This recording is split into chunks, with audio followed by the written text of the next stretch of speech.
ଜୟ ଜଗନ୍ନାଥ ସାଙ୍ଗମାନେ ଦେଖନ୍ତୁ ମୁଁ ଆଜି କ'ଣ ଖାଉଛି। ଏ ଯେଉଁ ଦଳା ଦଳା ଦେଖାଯାଉଛି ତାକୁ ଭାତ କହନ୍ତି।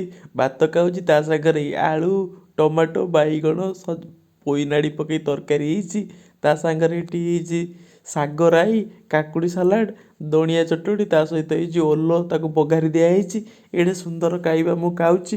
ଆପଣମାନେ ତ କେବେ ଖାଇନଥିବେ, ଖାଇବେ କ'ଣ ଆପଣମାନେ ତ ଏଟାକୁ କେବେ ଦେଖି ବି ନଥିବେ। ମୋ ନାନୀ ଘରକୁ ଆସିଛି, ନାନୀର ମୋର ମିଶିକି ଆମ ଘରେ ଆମେ ଖାଉଛୁ। ନାନୀ ଆଉ ଖାଇବାଟା କିଭଳିଆ ହେଇଛି? ब्यूटीफुल ଆଁ ब्यूटीफुल ଚମତ୍କାର।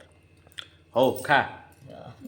टेस्टी टेस्टी ଏବେ ଦେଖୁନାହାନ୍ତି ମୁଁ କେମିତି ଗାଉଁ କିନା ଖାଇଯିବି। ବର୍ତ୍ତମାନ ଏଇ ଖାଇଲି ଖାଲି ଗୁଣ୍ଡା ଖାଲି ପାଟିରେ ପୁରେଇ ଦେଉଛି ଆଉ ଖାଲି ଗାଉଁ କିନା ଖାଉଛି। କିନ୍ତୁ ଆପଣମାନେ ଖାଇପାରୁନାହାନ୍ତି, ମୋତେ ଭାରି ଦୁଃଖ ଲାଗୁଛି। ଘରେ କରନ୍ତୁ ଆଉ ଖାଆନ୍ତୁ। ଜୟ ଜଗନ୍ନାଥ।